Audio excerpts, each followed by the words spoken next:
Hello guys, welcome to my channel, and in this video we're going to be getting on the high-speed Platinum Train. We're getting business class seats for a really great price, and I'm going from Kuala Lumpur all the way up to the top of the country, up to Butterworth and Penang. But not only that, we're going to try the famous Nasi Lemak, Malaysia's national dish, and not at any Michelin star restaurant, but in McDonald's. So let's see how we get on. Hey guys, so here we are in KL Sentral Station. It's the main transport hub for the whole of the city. It's where if you're coming into or out of the airport, you're likely to come through. But in this case, my time at Kuala Lumpur is done. However, I'm not going back to the airport yet.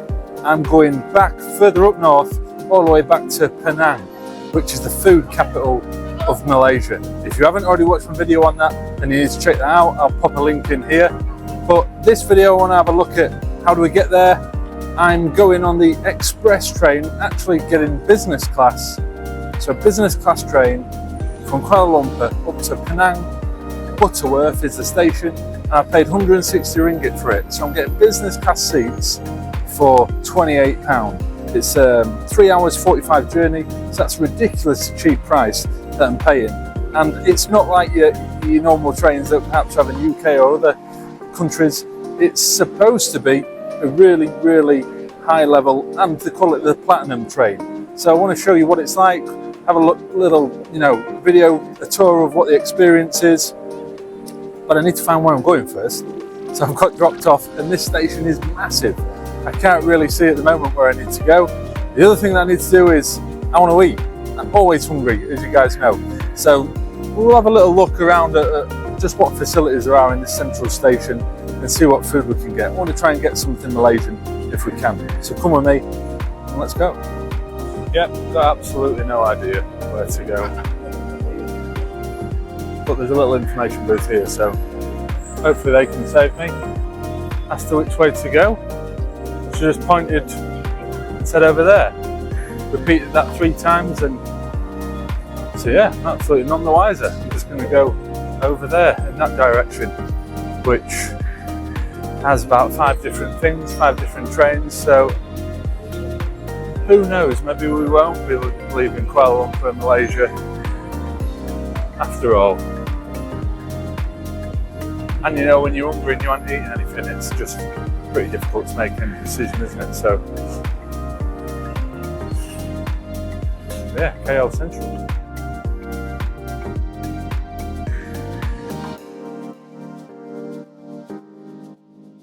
Now, I never, ever go here at home, but I have seen that they do the Nasi Lemak, which is a famous Malaysian dish. I haven't actually had one yet. I've been trying to look out for some places to get it, but I've been really struggling. I have actually seen that McDonald's do it. So, do we try it? We're in Malaysia. Could be the last time we get a chance to have one. It's supposed to be one of those things that's, it should be top of your list. I've been to all these street food places and I haven't had one of the national dishes, but they do it in McDonald's. So, tempted. Let's go have a look.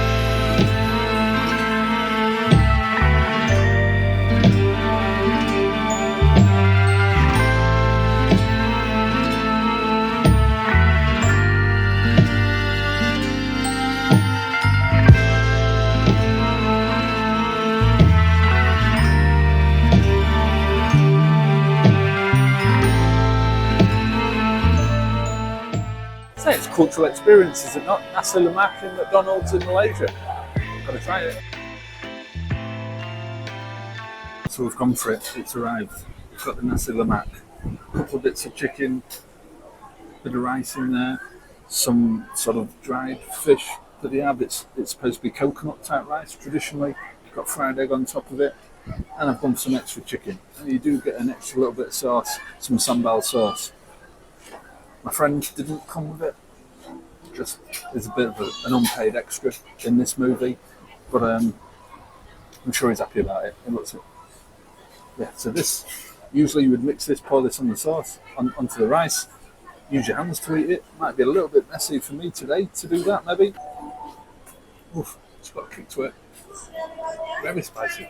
I wasn't expecting that from McDonald's, to be fair, but it's a proper Malaysian spice. Black coffee needed for this 4-hour train journey that we've got. So I've already put the sauce on, which has got a hell of a kick to it.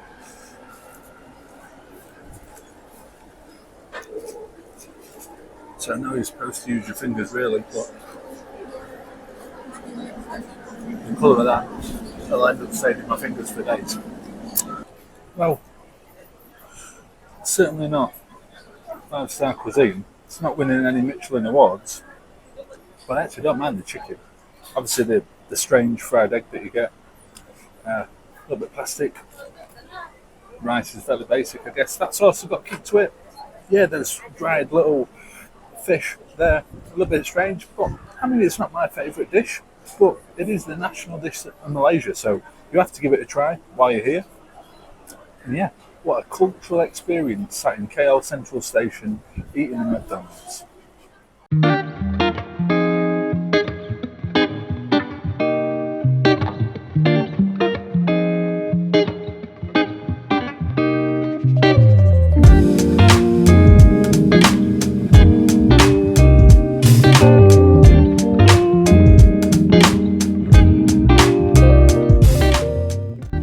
After so many flights, the most convenient way for me to get from KL up to Penang was on the ETS Platinum Train. Now this train service is operated by KTMB, which is who I bought my tickets with. I got those direct, and the train is well known for it being really fast, efficient, on time. It's very comfortable. I have to say that the seats were probably the only seats in the whole of Southeast Asia that I've actually fitted on in terms of legroom, and it was amazing that they could recline quite a bit as well. So if you wanted to, you can get some sleep on this train. It's 4 hours, so catch up any sleep that you might have lost while you've been partying in Kuala Lumpur. The views are not exactly spectacular, but that's not really what you're on this train journey for.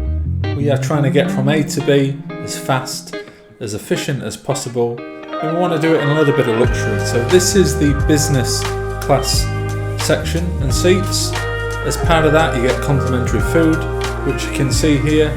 Got some snacks. It started off just with like coffees, teas, sandwiches.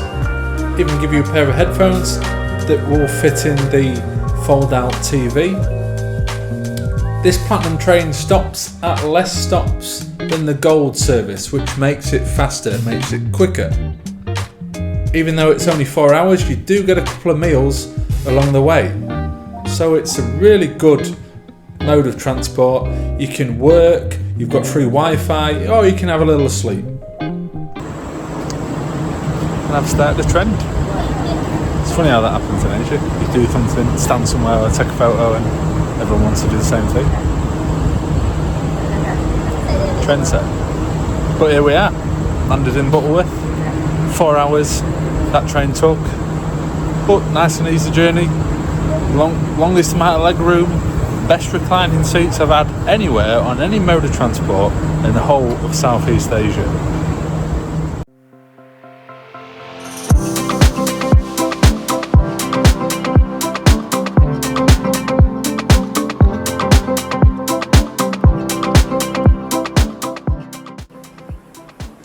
We're at Butterworth Station, which is the final stop, but I need to get over to Penang. Like I've said, that is my final destination, and that is where most people will go to probably from here, at least tourists anyway.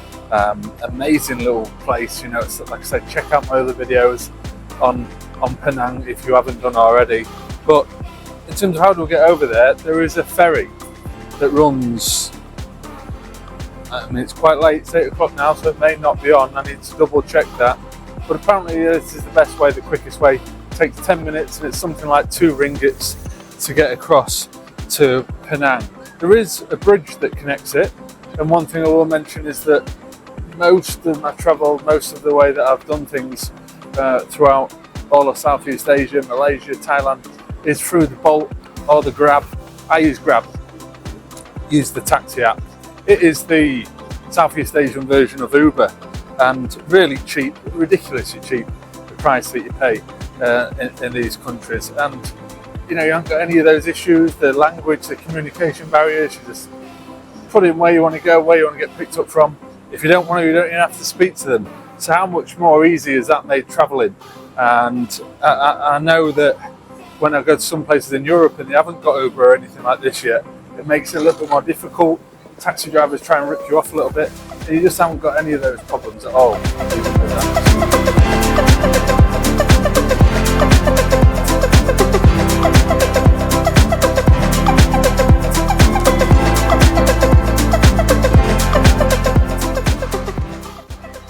I think for the purposes of the video, I want to show you how to get the ferry. Part of me thinks, shall I just book a taxi now, save some of the hassle, but one, my internet is very, very slow and I'm struggling to even connect, which is frustrating. So, might be a bit of an experience.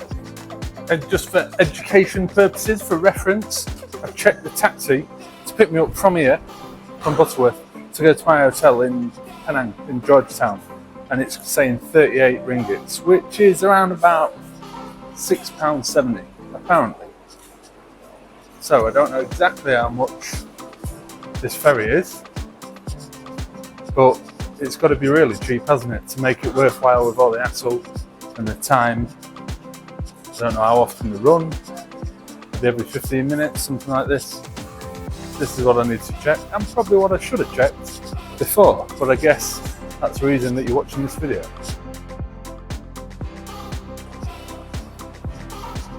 I think I've walked halfway there. There isn't much information. There isn't a lot of, I can't see a ferry, I can't see any water, so no idea. Finally, after a little bit of searching, down an escalator, I found the ticket booth, or the information booth, and I have got a ticket for the next ferry. Takes 15 minutes, costs 2 ringgit, which is like 36 pence. So add anything at all. If you're on a budget, this is the way to do it rather than a taxi. Let's see what it's like.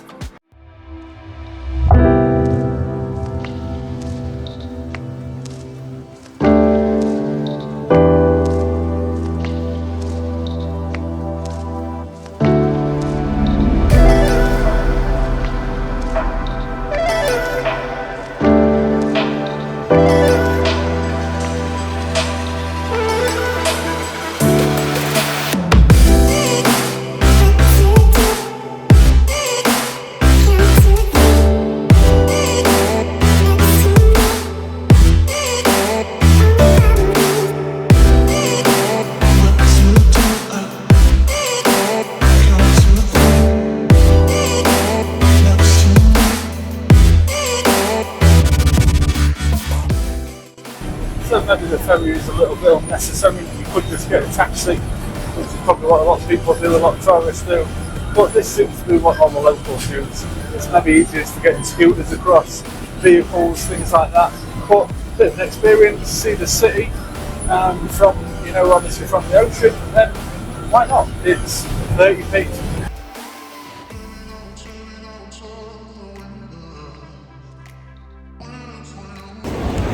Okay.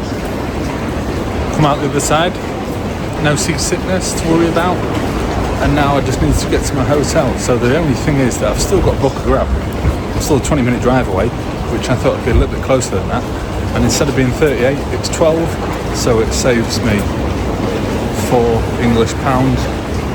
In my opinion, really, is it worth bothering? Is it worth the effort waiting for the ferry? I caught it just right that there was one in 10 minutes, but if you've got to sit and wait 20-25 minutes, is it really worth saving £4?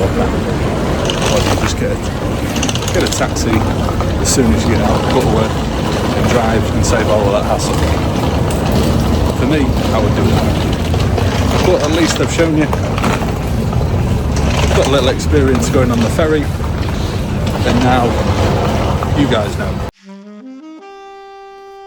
And I eventually arrived at my hotel, which was the Jazz Hotel. over by the beach in Penang, still classed as Georgetown, but not central within the old town itself. So in one of my other videos that I'm going to make and upload, I will show you central Georgetown and where to stay there. But as I was leaving and it was the end of my trip, I wanted to enjoy a little bit of time on the beach. I wanted a nice hotel with good facilities. So I paid £70 for this for a night, including breakfast. And I really would recommend here if you're wanting to have a bit of a chill at the end of your holiday.